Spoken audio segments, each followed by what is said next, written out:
A medieval city of 10,000 people produced nearly 900,000 liters of human waste every single year.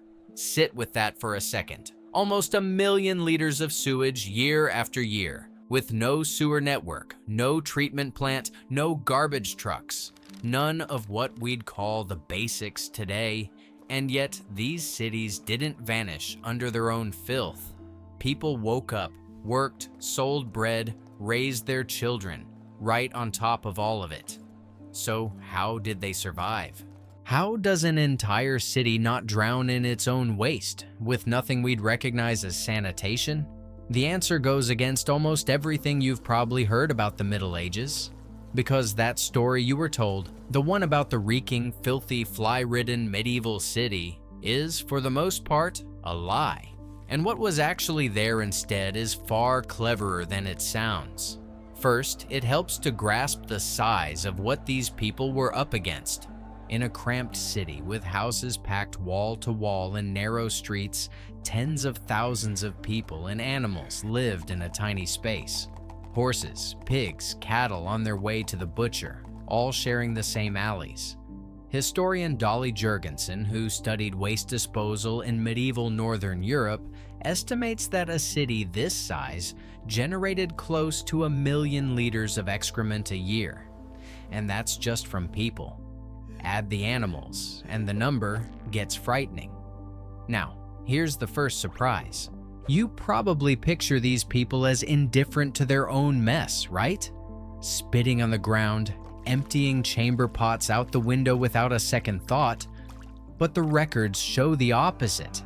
People complained about the stench, demanded action, took the problem to the authorities. They refused to live in a pigsty. And the second surprise is even better. That image of the disgusting Middle Ages stuck in your head, it was basically invented later.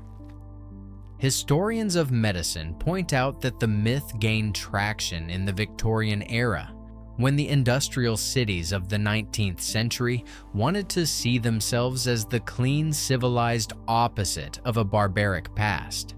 They described the medieval city as an open sewer, quite literally. But the more archaeologists dig, the less that version holds up, and the first place it falls apart is right under your feet. Because beneath many medieval houses, there wasn't simply a filthy hole. There was a cesspit, and in many cities, one built with care. Lined with stone, placed away from the drinking wells whenever possible. Designed so, the liquid drained into the soil, and only the solid matter built up inside. It wasn't elegant, but it was a system. And here the story flips upside down. Because the obvious version, that everyone just flung everything into the street without thinking, simply doesn't add up. There were rules. There were professionals hired specifically to deal with this. There were fines for anyone dumping waste where they shouldn't. The medieval city wasn't surrendered to chaos. It was managing, day after day, an enormous problem, and doing it with a level of organization nobody usually gives it credit for. Poorer families often shared a single outdoor latrine, with several neighbors using the same communal pit. When it filled up, it didn't just overflow forever. Someone came to empty it.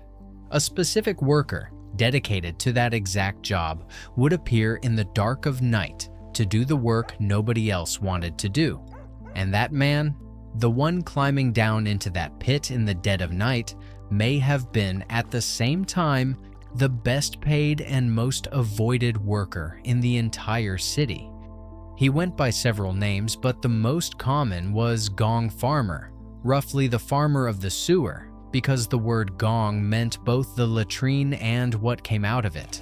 By law, he could only work at night, from 9 in the evening to 5 in the morning, precisely so the city wouldn't have to see or smell what he was hauling away. That's why they also called him a night man. While everyone slept, he climbed down into the pit with a bucket, a rope, and a long-handled scoop, and pulled it out load by load. It was a revolting, dangerous job. But here's the detail nobody expects. He was very well paid. Records suggest a gong farmer could earn in a single night what an ordinary laborer made in a whole week. Nobody wanted to do it, so whoever did charged a fortune. And he had a second business too. The material he collected could be sold as fertilizer to the fields around the city. Yesterday's sewage became tomorrow's harvest, and there was a real danger in the trade. In 1355, a London gong farmer known as Richard the Raker was emptying his own cesspit when the rotted floorboards gave way. He fell in and couldn't get out. He drowned in his own sewage. It's the kind of ending that sounds like a sick joke, but it's on the record. And it shows just how much the city truly depended on these invisible hands working in the dark, so it could still be standing the next morning. But hauling the filth away was only half the puzzle. The other half is the one this video is named after. Where did the clean water come from? Because a river that takes in the sewage of an entire city is no good for drinking, and the wells, as the population grew, started to fall short. It was a dead end, unless you did something that sounds far too big for the era. And that's exactly what London did. Hold on, because the scale of this project is hard to believe for the 13th century. Authorized in 1236, the city began building what became known as the Great Conduit. The idea was simple and absurdly ambitious. Bring water from a spring called Tyburn outside the walls into the very heart of London. The distance? Around 3 to 4 kilometers. The method? An underground pipe of timber and lead with an internal diameter of about 90 millimeters, laid inside a deep trench and packed in clay, sloping gently downward so gravity itself pushed the water all the way to its destination. At the end of the line, in Cheapside, the water emerged into a great public cistern, a fountain where anyone could draw water for free. And it didn't stop at one pipe. Over time, London built around 12 similar conduit systems. The hunger for clean water was so strong that some people illegally tapped into the pipe to divert water into their homes. And the city had to appoint wardens just to police it. Think about what that tells you. So many people wanted good water that stealing water became a crime worth policing. And that brings me to debunk something else you may have heard your whole life. The story that no one in the Middle Ages drank water, that everyone lived on beer because water was poison. That one's a myth too. The records, the medical manuals, even the religious texts of the time show people drinking water all the time, as long as it came from a good source. A 9th century abbot already wrote that we should drink healthy water, drawn not from a muddy cistern but from a clean well or a clear brook. They knew the difference between good water and bad, which is exactly why they spent fortunes building those conduits.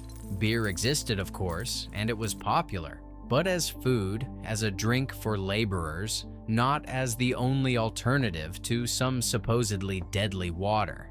They drank water because they had water, and because they went to enormous lengths to make sure it was clean. And now the detail that sounds made up, but is true. That public fountain in Cheapside, the one fed by the Great Conduit, did something extraordinary on days of celebration. On occasions like the crowning of a king, the city would disconnect the water and hook the fountain up to huge vats of wine. For a whole day, the public fountain wouldn't run with water. It ran with wine, red and white, free, for anyone who showed up with a cup. It happened when Edward I returned from the Holy Land to be crowned. It happened again when Henry V came home victorious from Agincourt, and it kept happening for centuries. The very engineering that quenched the city's thirst became, in the blink of an eye, the biggest street party imaginable. But if you think lead pipes and wine-spouting fountains were impressive, wait until you see what was happening behind the walls of a monastery. Because this is where that question from the start, how did they survive without clean water and without sewers, collapses for good. The answer is that, in many places, they simply had both, centuries before what we call modern plumbing. In Canterbury, in England, a map survives to this day, drawn around 1165 by a prior named Wybert, and that map shows a complete water system, spring water carried in by lead pipes, by gravity from about 1.5 kilometers away, feeding basins for washing hands, baths, kitchens, a brewery, a fish pond, and latrines with running water that carried the waste away.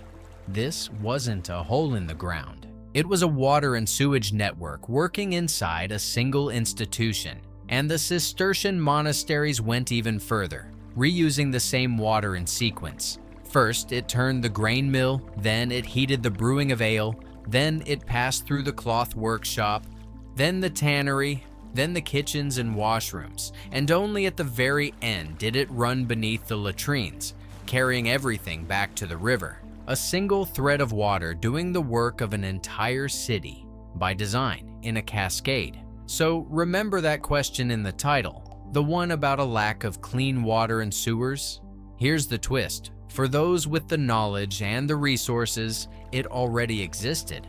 What was missing wasn't the idea. It was spreading it to everyone. And that's when cities started doing something you might never have associated with the Middle Ages. They started passing laws, and not one stray rule here and there. A whole system of regulations about what you could and couldn't do with the city's waste and water. London's medieval laws were surprisingly advanced. As early as 1280, there was a fine for anyone throwing rubbish in the street. In 1357, a proclamation went out forbidding anyone from dumping waste into the River Thames, on penalty of imprisonment. Cesspits had to be kept away from wells. Butchers couldn't leave their scraps wherever they pleased. The city was, in practice, writing the first public health rules in Western history. And it didn't stop on paper. To enforce those rules, the cities created specific jobs. There were the rakers and the scavengers, charged with physically removing rubbish from the streets and hauling it outside the walls. There was an official who walked the streets and alleys just to check whether they were clean, and who had the power to fine anyone who wasn't cooperating. It was a paid, organized urban cleaning force, centuries before there was a city hall as we know it. And here's the fascinating part. This isn't some dead curiosity from the past. It's literally the grandfather of the street cleaning service that rolls down your road this morning. The garbage truck, the sanitation inspector, the fine for illegal dumping. All of it traces a direct line back to those medieval officers walking the alleys of 14th century London. That city you imagined left to the flies was, in fact, where the idea was born that taking care of everyone's filth is everyone's responsibility. And it took that idea to a place that still impresses, even today. Because in 1421, a public latrine opened in London that makes you rethink everything. It became known as Whittington's Longhouse, built with money left in the will of Richard Whittington, a former mayor of the city.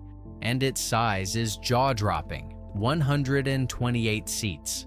That's not a typo. 128. 64 on one side for men, 64 on the other for women. A separation by sex that plenty of public facilities don't even guarantee today. And the best part, because it was built from the generosity of a donor, it was free. Any Londoner could use it at no cost. It was raised over a dock on the edge of the Thames, cleverly positioned. The river's tide rose and fell twice a day and washed the waste away on its own for free in the rhythm of nature. Above the latrine, a small almshouse still operated for the poor of the parish. It was sewage, charity, and civic infrastructure all in the same building. Think about what that means.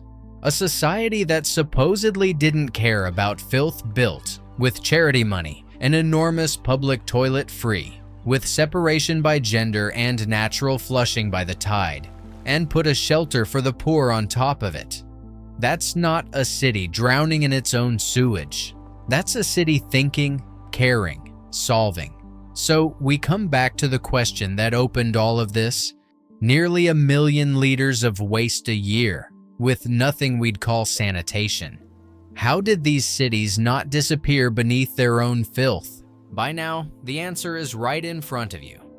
And it's the exact opposite of what you were told. The truth is, they survived because nobody was standing around with their arms crossed. They dug stone cesspits and hired men to empty them at night. They drew clean water across kilometers of lead pipe, drop by gravity. They wrote laws, charged fines, paid inspectors. They built giant public latrines and let the tide do the cleaning. The medieval city didn't beat the filth by luck. It beat it through work, ingenuity, and organization every single day with the tools it had. And maybe that's the most curious part of all. The real myth of the Middle Ages was never the filth. The real myth is that those people were stupid or indifferent. They weren't. They faced one of the hardest problems a society can have without a single one of our machines and still kept the city standing and planted without knowing it the roots of everything that keeps your city clean today. So here's a question for you. How many other things we swear we know about the past are actually lies someone told just to feel more civilized? What else do you think they got wrong on purpose? If you enjoyed this story, subscribe. There are plenty more where this came from. See you in the next one.